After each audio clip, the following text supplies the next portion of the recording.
Welcome to Smoke and Mirrors. I'm your host, Kayla Pincus. This is a series about what real, messy, complicated change work looks like, not just in Cleveland, but in modern America. Over the past 2 years, I've found myself deep in the trenches of something most people don't even know exists, a groundbreaking body here in Cleveland called the Community Police Commission. This isn't just another advisory board. It's the most powerful civilian oversight body in the United States, created to address decades of police abuse and systemic failures. And yet, if you're listening to this, there's a good chance you've never even heard of it. That's not an accident. The people who don't want this commission to succeed have done everything they can to keep it out of the spotlight. But this commission, for all its flaws, has the potential to transform how police accountability works, not just here, but across the country. That's what makes this story so important. Now let me be clear. I'm not here to sugarcoat anything. What's transpired over the last 2 years could fill a whole movie series. There's dysfunction, infighting, sabotage, and heartbreak, all of which I've experienced personally. But there's also hope, power, and real change. This isn't a story about perfection. It's a story about what happens when everyday people are handed the keys to something that could reshape their city if they can just figure out how to use it. For me, this series is personal. The last thing I want to do is sell anyone on a bill of goods I don't believe in. My goal is to be as open and honest as possible about my experience and the work that's been done, so we can all figure out together where we go from here. If you've ever wondered what engaging with local government really looks like, or why it feels so hard, this is the story for you. So buckle up. This is Smoke and Mirrors. I'm your host, Kayla Pincus. You can follow me on Instagram at Lil Struggles. That's Lil Struggles with a Z. Let's get started. So what is this commission that has so much potential, and yet at times feels like a soap opera gone wrong? The Community Police Commission was born out of Cleveland's consent decree, a federal agreement to address patterns of police abuse.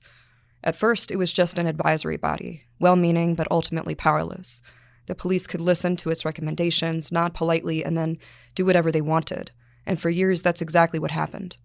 But a couple of years ago, something extraordinary happened. Cleveland voters passed a charter amendment that fundamentally changed the game. The CPC was restructured into the most powerful civilian oversight body in the country. It now has final authority over police policies and discipline, not recommendations, but real authority. That's a monumental shift, not just for Cleveland, but for the whole country. Think about that. Everyday Clevelanders, people just like you and me, are sitting at the table with the power to decide how policing works in the city. That's groundbreaking. But with great power comes great responsibility, and that's where things start to fall apart. In theory, this commission should be unstoppable. But in practice, I've seen the people sitting at that table, commissioners who were appointed to represent the community, struggle to fully grasp the power they've been given. Time and time again, they defer to the police or city officials as if they're subordinate, as if they don't believe they're the ones in charge. There have been so many moments when I've had to remind them, you are the boss, you don't have a badge or a uniform, but the charter makes it clear. The power is yours. And instead of that reminder being empowering, it often made them angry, defensive, like I was somehow undermining them by pointing out the authority they already had. At first, I couldn't wrap my head around it, but over time, I started to see the deeper issue. It wasn't just fear of upsetting the wrong people, it was intimidation. They didn't believe they deserved this authority. And maybe that's not so surprising when you think about how Cleveland works. We've been conditioned over generations to think of power as something other people have, not us. It's like we've been handed the keys to a Ferrari, sitting on an open highway with nothing but Kinsman-sized potholes behind us and miles of smooth, opportunity corridor paved road ahead. But instead of hitting the gas, we let someone with an expired badge, with expired authority, walk in front of us and put a paper cone in our way. And we just sit there, obediently, waiting for these people to come along and carjack us, to take away this incredible machine we fought so hard to build and reverse it right back into one of those potholes. But here's the thing. We didn't just build the Ferrari. We've been thinking about what it truly means to take it out on the road. One of the most pressing questions for the Community Police Commission is how to reorient policing itself, how to take a system that's been designed around punishment and bureaucracy and recenter it on community. To understand where we are today, we have to look back to the last time Cleveland police were under a consent decree. Before 1995, Cleveland had a very different model of policing. Officers walked their beats, spent time out of their vehicles, and built trust with the people they served. Crime deterrence came from relationships, not just enforcement. But when the consent decree ended, we saw a dramatic shift, not just in hiring practices, but in what the job of policing was understood to be. Officers were pulled off the streets, specialized units grew, and a culture emerged that measured success in miles driven instead of relationships built. This shift didn't just fail the community, it failed the officers themselves, who were often removed from the meaningful, problem-solving aspects of their work. Over time, this shift became institutionalized. Neighborhood patrols were stripped bare, leaving officers overwhelmed and communities underserved. Some officers respond to as many as 30 calls in a single shift, 30 emergencies, 30 chances to solve a problem, but no time to build trust or get to know the people they were sworn to protect.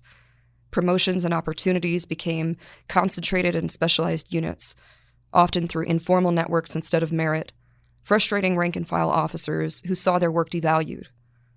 And while communities, particularly those already marginalized, felt abandoned, officers were caught in a system that undervalued their labor and their ability to form meaningful connections with those they served. Restructuring this department is about flipping that system on its head. It's about returning to a model where community is at the center of public safety. And labor, both from the community and from officers, is valued and respected. That starts with reallocating officers from specialized units back to district-level patrols. This ensures there are enough officers on the streets to build real relationships with the people they serve. It also means setting minimum patrol numbers per shift, not as a show of force, but as a visible, consistent presence in our neighborhoods. Imagine officers walking beats, attending community events, and forming genuine connections with residents. That's what public safety can look like. And let's be clear, for far too long, we have been asked to choose between safety from civilian criminals or safety from criminals with badges. That's a false choice, a narrative designed to divide us and distract from the real goal. Public safety is about making everyone safer, period. It's about creating trust between the police and the community, holding officers accountable when they break that trust, and ensuring that officers themselves have the support they need to do their jobs effectively and ethically. But it's not just about putting more officers on the street. It's also about making sure the work they do is meaningful and sustainable. That means civilianizing non-patrol roles, scheduling clerical work, and supervisory tasks that don't require a badge so that officers can focus on what they do best. It means creating career paths and opportunities that reward building trust and maintaining public safety, not just checking boxes or driving miles. Restructuring also means ensuring everyone has a seat at the table. Public safety isn't a zero-sum game, where one group wins at another's expense.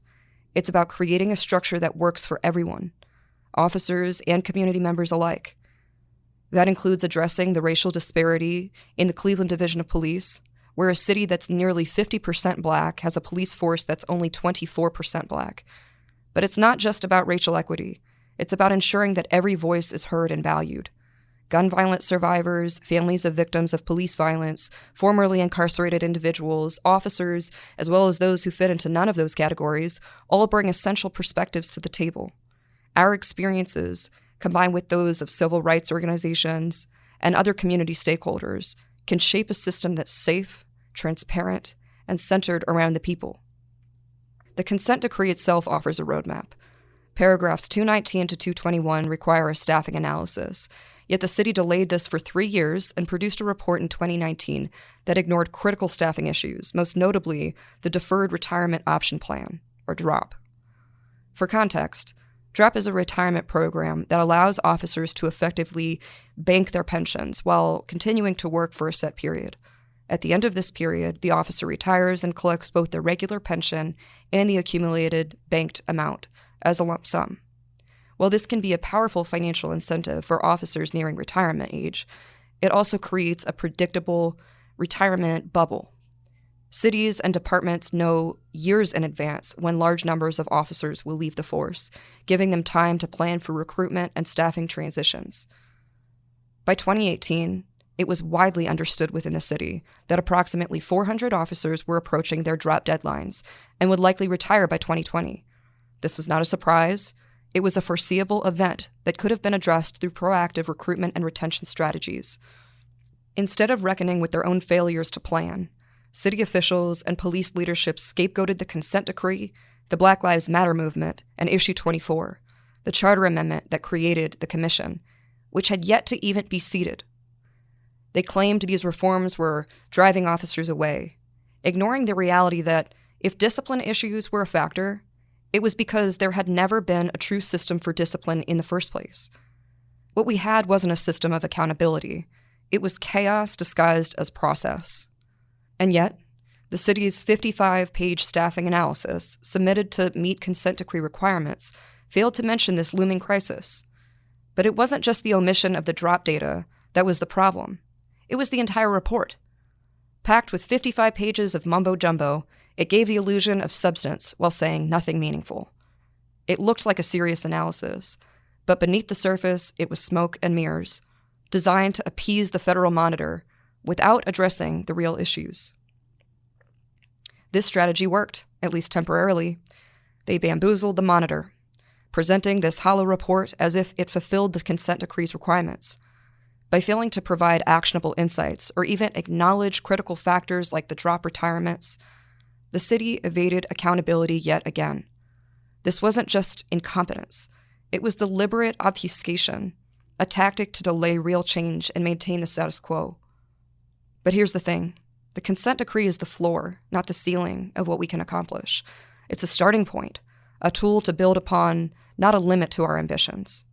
Restructuring is one of those opportunities, a chance to create a public safety system that values labor, centers trust, and addresses systemic failures like the staffing crisis head on. And with the CPC at the helm, we don't have to settle for the bare minimum. We can demand and achieve so much more. If we want to restore dignity to policing, we have to fundamentally rethink what policing is for. It's not just about responding to crises or enforcing laws.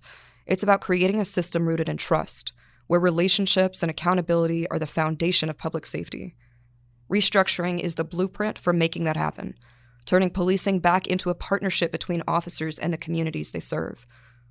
And with the CPC's leadership, we have the chance to make that vision a reality. And here's where the idea of perfection comes in. We're so afraid of doing it wrong, of stepping on toes, of not being good enough, that we end up doing nothing at all. But we can't afford to let perfect be the enemy of the good. Not when the alternative is letting the police go back to policing themselves, the way they've done for generations. Not when so much is at stake. I saw the same dynamic this summer when I served on a grand jury. Just like the CPC, grand jurors are average civilians who hold enormous power. It's their job to decide whether to indict, not the prosecutors. But in that room filled with everyday Clevelanders, most people didn't realize they were in charge. Prosecutors would rush through cases, shutting down questions, and intimidating anyone who pushed back. They wanted us to feel powerless, to believe that we were there to rubber stamp their decisions. And for the most part, it worked. It's the same story. Ordinary people given extraordinary power, struggling to believe it's theirs to use. And when that power goes unused, the consequences are real. Lives are impacted, justice is delayed, and broken systems remain intact. So how do we change that?